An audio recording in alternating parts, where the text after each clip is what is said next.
Aujourd'hui, je vous emmène au cœur des forêts enneigées des Carpates. Un hurlement de loup fend l'air glacial. 30 secondes plus tard, un cri rauque lui répond.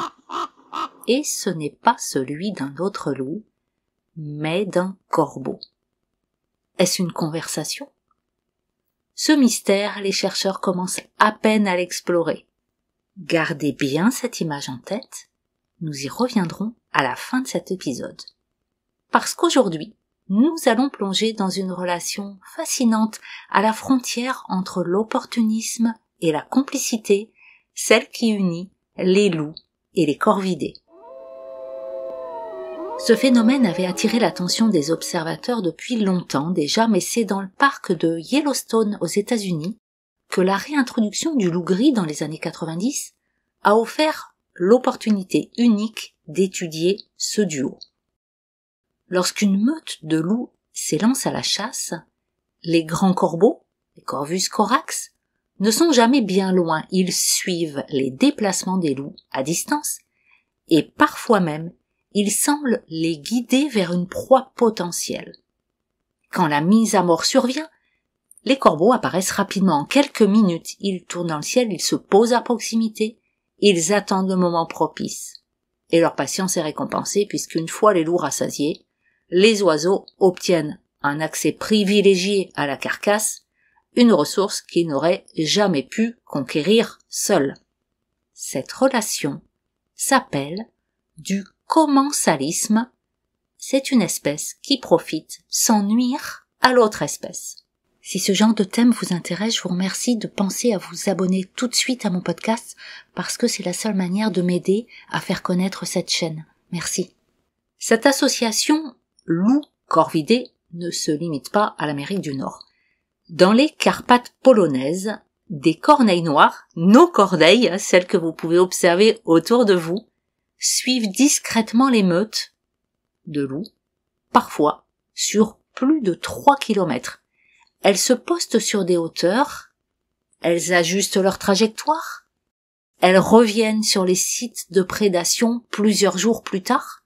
Leur mémoire spatiale est si fine qu'elles se souviennent non seulement du lieu, mais aussi du moment et du contexte de la prédation. C'est ce que les chercheurs appellent une mémoire épisodique. Peu d'animaux possèdent cette capacité.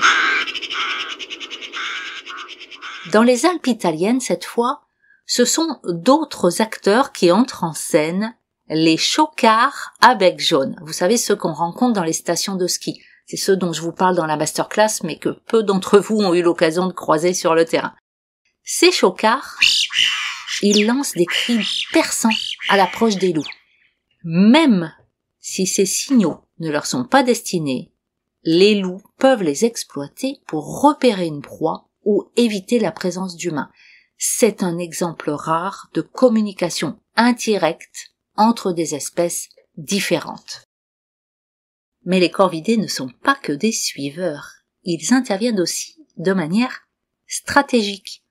En Pologne, dans la grande forêt de Białowieża, on a observé des corbeaux harcelant de jeunes loups solitaires pour leur voler leurs morceaux de viande. Ils évaluent en temps réel le rapport de force et ils réagissent en conséquence, c'est-à-dire qu'ils se concentrent uniquement sur les proies détenues par des individus isolés ou faibles. Ça suggère une cognition sociale avancée. Les corvidés semblent capables d'estimer les intentions et les capacités d'un autre animal. Et ces observations s'accumulent dans le Mercantour en France.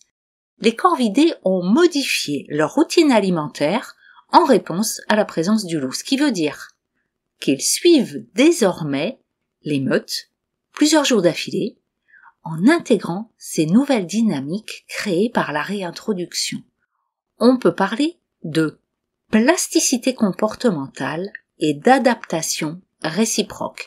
Ce sont deux espèces qui, sans interaction directe permanente, ajustent leur comportement en fonction des mouvements et des ressources de l'autre. Pour prolonger cette découverte des corvidés, je vous laisse en description le lien vers le documentaire immersif disponible en ligne. Alors il reste un dernier mystère, peut-être le plus intrigant, en tout cas celui qui me passionne. Dans les forêts boréales scandinaves, les corbeaux suivent les meutes de loups, particulièrement en hiver lorsque la chasse est la plus intense. Les oiseaux planent au-dessus des clairières, ils ajustent leur trajectoire en fonction des déplacements des loups. Dans les années 80, ce sont même ces comportements des corbeaux qui ont permis aux chercheurs d'estimer indirectement la présence des loups dans les secteurs difficiles d'accès. Aujourd'hui, des protocoles plus précis combinent différentes méthodes pour étudier ces interactions. Des balises GPS permettent de suivre simultanément les déplacements des loups et des corvidés, et elles ont révélé que les corbeaux suivent les meutes à distance, ce qui démontre une capacité d'anticipation. Ils attendent le fruit de la chasse.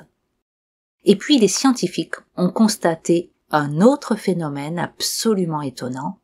Dans certains cas, les corvidés répondent directement au hurlement des loups. Dans les 30 secondes qui suivent, un cri de corbeau se fait entendre. Pourquoi ? Pour ces chercheurs, les corvidés associent le hurlement à une prédation imminente et ils l'interprètent comme un signal d'annonce alimentaire. Un petit peu, vous savez, comme la sonnerie du micro-ondes qui nous fait dire « ça y est, c'est prêt ». Autrement dit, les corbeaux traduisent les signaux des loups en opportunité de repas. Une telle utilisation des signaux vocaux d'une autre espèce est rarissime dans le règne animal, et ça souligne l'intelligence et l'adaptabilité des corvidés.